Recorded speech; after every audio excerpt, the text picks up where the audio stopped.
खुलुमबाय गिबि गिबियावनो बर'नि निउस पर्टेल नायगिरि बयनिसिमबो दुलाराय बाथौ गौथुम आरो क'र्डिनेशन कमिटिनि जानानै फैबाय थानाय सानसुमैफोरनि जर'खा सावरायमेल बाथौइज्म आरो फैबाय थानाय सेन्सासखौ लानानै सावरायनो लानाय जादों आरो बेनो गरायस्वर बिष्णु राभा न'ब्लाङाव सानसेनि हाबाफारिजों बेहाय जोङो सानसुमैफोरखौ लानानैनो जोङो बाथौइज्म आरो फैबाय थानाय सेन्सासखौ लानानै गुवारै सावरायनो थाखाय लानाय जादों। मानो होनोब्ला बर' माहारि हिसाबै बाथौ धोरोम हिसाबै थांनाय सेन्सासफोरनि जिथु पपुलेसन रिपर्टखौ नायोब्ला जोंनि सांग्रांथि गैयैयावनो हयथ' जोंनि पपुलेसना बेवहाय जोबोद खम सिखारदों। बेनिखायनो जोङो बे बाराव जिहेथु भारत नाङैनो बे सेन्सासआ सोलिगासिनो दं आरो बेनिखायनो बेहाय सांग्रांथि लाबोनांगौनि थाखाय जों दुलाराय बाथौ गौथुम आरो क'र्डिनेशन कमिटिया बेखौ सानखांबाय थानानै बर' माहारिनि सानसुमैफोरखौ लानानै जोङो खेबसे गुवारै सावरायलायनांगौनि गोनांथि दं होननानै साननाय जादों। आरो जों बेवहाय हाबाफारियाव बाहागो लाबोनो थाखाय जोङो गाहायै जोङो कलेजनि प्रिन्सिपाल, जोङो इउनिभार्सिटि लेभेलनि जोङो डक्टर पद्मश्री अनिल बर' बिथां, पद्मश्री डक्टर मंगलसिं हाज'वारि आरो फारियै बेबायदिनो जनकलाल बसुमतारी, दावराव दैख्रेब आरो बेबायदिनो जोंनि गेजेराव मन्त्रि, MP, MLA, MCLA थानाय जोङो गासैखौबो राजनितिक बिथिंखौ नोजोर होआलासिनो जोङो धोरोमनि आरो जोंनि बे मोननांगौनि कलमनि बाथौइज्मआव जों पर्टेल डिजिटेल पर्टेलाव कलम मोननांगौनि थाखाय जों गुवारै सावरायनांगौ दं आरो जों खामानि मावनांगौ दं आरो बेखौ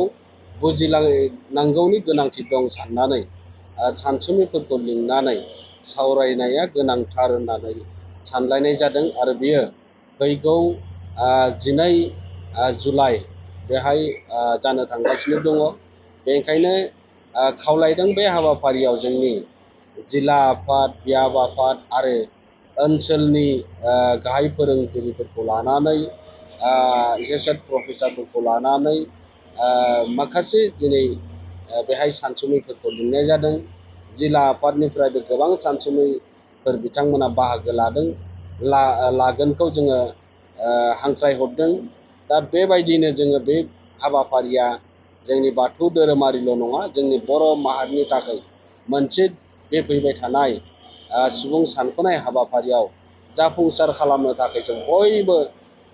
सावरायनायनि गोनांथार दं होननानै सानलायनाय लेखा बे हाबाफारिखौ लानाय जादों। गमामायैनो बे हाबाफारिखौ जाफुंनांगौब्ला जों जोंनि गेजेराव सावरायथारनांगौनि गोनांथिया दंमारो। मानो होनब्ला आगोलनि जिथु न'खर लोगोसे सुबुं साननाय हाबाफारियाव गोबां बेबायदिनो गोनो गोथो जानानै थालांदोंमोन। देग्लायबो जोङो गोबाङा बुंनो नागिरदों जे कलम बाथौ रिलिजियास कलमा फैखाबाय होननानै, नाथाय जों रावबो दिनै थख'यै बुंनो हानाय पर्यायाव फैयाखै। बियो जोङो लिरनो हागोनसों, जेरैबायदिहाय आदार्स मोनसे कलम दंखायो बेहायसो लिरनो हागोन आरो जोंनि पपुलेसना बिनिख्रुइ गोबांसिन जायोब्लासो जोङो कलम हयथ' जों मोननो हागोन। आरो बेखौनो गोबाङा गोनो गोथो जानानै दङ आरो बेफोरखौनो जोंनि गेजेराव रोखा सावरायनांगौनि गोनांथि दङ। आरो बाथौ धोरोम थायोब्लासो बर' हारिनि सिनायथिया थागोन आरो जोंनि सानसुमैफोरनि जिखिनि सुबुरुन आरो बेखौ लानानैनो जों दिनै दुलाराय बाथौ गौथुम आरो क'र्डिनेशन कमिटि जोंनि गावबा गाव गौथुमारि बिथिंनि जिखिनि डिस्ट्रिक्ट कमिटि दङ, सेन्ट्रेल कमिटि दङ आरो आनसलिक कमिटि दङ, गामियारि बिथिङाव थांनानै खामानि मावहैनांगौनि गोनांथि जानानै फैदों। आरो बेखौनो जोङो फैबाय थानाय जिथु सानसुमैफोरनि जर'खा सावरायमेलाव बेखौ गुवार सावरायनायनि गेजेरजों जों रोखा जानो हागोन आरो बेनि उनावनो जोङो गामि गामि ओनसोलाव बिनि एवारनेस लानो थाखाय जों हाबाफारि लागोन। मोननै लादाख, जम्मु काश्मीर, हिमाचल प्रदेश आरो उत्तराखंड बेवहाय हाउस लिस्टिं एन्ड हाउजिं सेन्सासआ जागोन, लोगोसे पपुलेसन सेन्सासआबो जाहैगोन। मानोना माखासे मा होनगोन बेखौ स्नो बाउन्ड एरिया बे इस्टबाउन एरियायाव मोननैबो जालाङो बेनिफ्राय बे फार्स्ट फेजनि मेन डाटा कालेक्शना जाहैगोन जोङो मा होनगोन जे हाउस लिस्टिं आरो हाउस सेन्सास बिनिफ्राय जोङो हाउजिंनि डाटाखौ कन्डिशनखौ होनांगोन हाउजिंनि डाटाखौ कन्डिशनखौ होनांगोन बिनिफ्राय हाउस हल्डनि पार्टिकुलार्स होनांगोन एमिनिटिस सुजुग सुबिदा बेफोरखौबो जोङो बहाय होनांगोन कलम थाखागोन जिहेतु आरो एसेट सम्पति बेनिबो कलम थागोन बे कलम जेरै जि नागिरदों बे हिसाबै जों फिलाप खालामनो नांगोन बे थांबाय दा बेखौ सोनाय समाव रेसपन्डेन्टखौ जि कुइसन खालामगोन एनुमारेटरा दा बेयो थिग उत्तर होनांगोन आरो फारसेथिं एनुमारेटर गभर्नमेन्टनिफ्राय जायफोर एपइन्टमेन्ट लाना फैगोन एनुमारेटर बिथांमोनखौ मोजाङै सहजोग होनांगोन मालाबा जोंनि गामि ओनसोलावथ' बिसोर जि लिरो बेनो जायो एनुमारेटरा जि लिरो बेनो जायो जुदि बिदि सानो होनबा जोंहा माबा जाहैगोन गोरोन्थि जाहैगोन जोंनि जिखिनि नाजानाय जिखिनि सेस्था खालामनाय बेयो जाहैनाय नङा बे जाहैबाय 26नि बे मोनब्रै स्टेटनि अनगायै अल इन्डिया जुदिअबा टाइमखौ एप्रिल टु सेप्तेम्बर होदों गावबागाव स्टेटनि सुबिदा लानानै बे समायफोरखौ थिग खालामनाय जाहैयो जोंनि आसामाव 17 आगष्टनिफ्राय 15 सेप्तेम्बरनि गेजेराव बे हाउस लिस्टिं एन्ड हाउजिं सेन्सासआ जाहैयो दा जोङो सेकेन्ड फेजआव जाहैगोन 2027नि एप्रिलनिफ्राय बेबो एप्रिलनिफ्राय अक्ट'बरसिम अल इन्डिया दा बेवहाय डाटा एन्ट्रि खालामनांगौआ जाहैगोन जे डेम'ग्राफिक बर'नि जनगाथ'नि डेम'ग्राफिकखौ होनांगोन आरो ससियेल एन्ड इक'नमिक पार्टिकुलार्स बेवहाय कलम थागोन बेफोरखौ जोङो थिगै फिलाप खालामनो आवगायनांगोन बा जोङो माबाखौ एनुमारेटरखौ जों बुंनांगोन बेजों लोगोसे माइग्रेसन फैगोन माइग्रेसन जे दस्रा इन्टार डिस्ट्रिक्टनिफ्राय खारबोनायबो जानो हागौ जेराव थाङै जेराव माबादों एनुमारेसन खालामनो थाहैदों बेनि माइग्रेसननि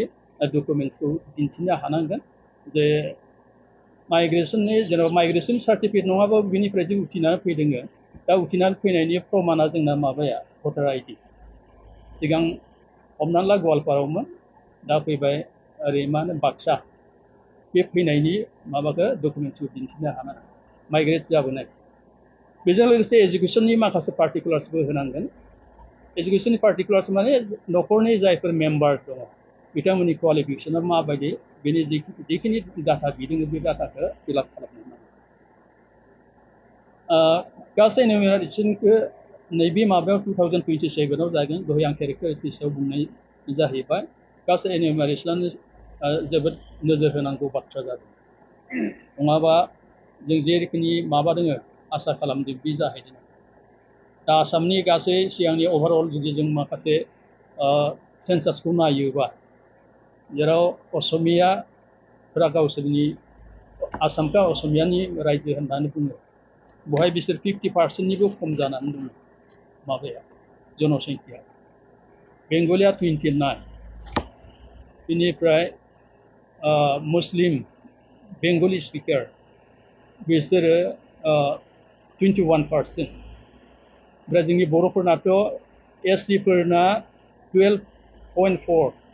बेनिफ्राय बर'फोरनाथ' 4.4 सामथिं दा बेनिखायनो जोङो जे सिगांनि जायफोर जालांनाय सेन्सास बे सेन्सासाव माबानो हायाखै सांग्रां जानो हायाखै आरो सांग्रां जानो हायैखायनो बर'ल' नङा दस्रा ट्राइबेलफोराबो जिखिनि अनजिमा जानांगौ बे अनजिमाया लक्ष्यआव सफैयाखै दा जों आसा खालामदों फैगौ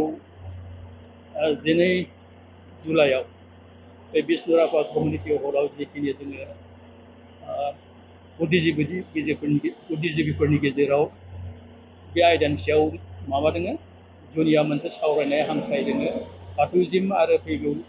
सेन्सास फैगौ माने अलरेडि जागासिनो दङ 2006 जागासिनो दङ गुबुन स्टेटआव इउनियन टेरिटरि आरो गुबुन स्टेटआव दहाय आं बुंनाय मोनब्रै स्टेटआव दा बाखिया जानो थांगासिनो दङ दा जोङो आसामनिखौ जर होनांगौ जाहैबाय जिहेतु 17 आगष्टनिफ्राय 15 सेप्तेम्बरनि सिगाङाव जागोन दा बेखिनि गेजेराव जा दाबो समय दङ जायगा जायगा जोङो बर'फोरखौ